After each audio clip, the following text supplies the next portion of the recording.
nevēlas. Krišjāna Barona ielas nosaukums tirgotāju prāt ir daudz piemērotāks par vārdu Tērbetu Latvijas galvaspilsētas Rīgas popularizēšanai turistiem. Turklāt Barona iela ir vairāk nekā 3 km gara, savukārt Tērbets vien nepilns 2. Tādā veidā tā kļūt par garāko iepirkumu vielu Baltijā. Tāpat uz tās nav bruģu, kas apgrūtina pastaigu augstupēžu apavos. Barona ielas malās nav stāvvietu, savukārt Tērbets ielas pārveidē vajadzētu likvidēt apmēram 60 mašīnu novietnes.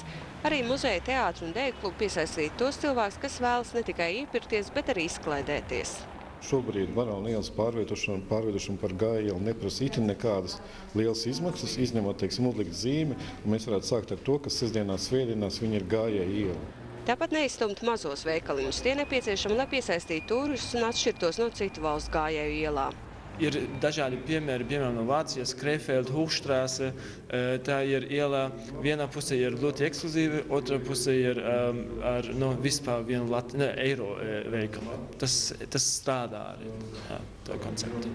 Rīgas domē galīgais lēmums vēl nav pieņemts, taču veiktie pētījumi tomēr sliedz par labu Tērbetas ielas pārbūvē.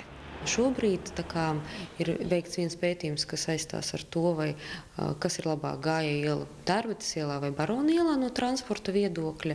Un tā atbilde no pētniekiem ir, ka Tērbetas iela būtu piemērotāka.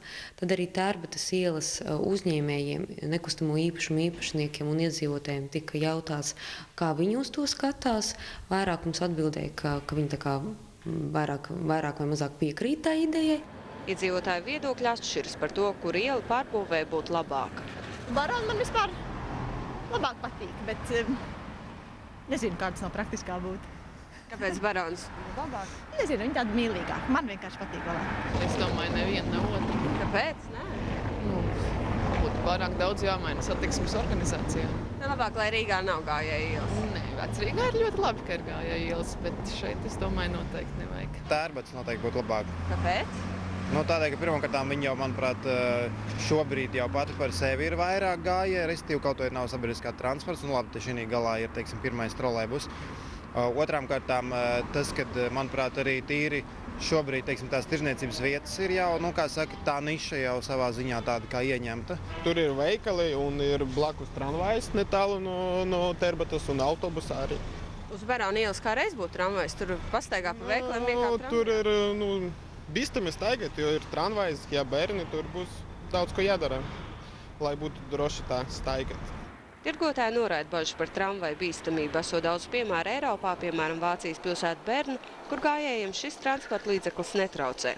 Taču tajā pašā laikā to maršruti ir lokāli un brauc daudz lēnāk. Tomēr domē stāsta, ka pat ja tuvākā gada laikā izšķirošo lēmumu izdosies pieņemt, paies vēl ilgs laiks, līdz iela būs atvēlēta tikai gājēju kustībai. Linda Pagona, Rolands Polītis, TV3 ziņas. Kora dziesmu un pūtēju orķestra pavadībā simtiem cilvēku šorīt ar vilcienu devās tautas ekskursijā uz Siguldu, Līgatni un Cēsīni. Šādi atpūtas braucieni bija populāri Ulmaņu laikos, un tagad šī tradīcija ir atjaunota.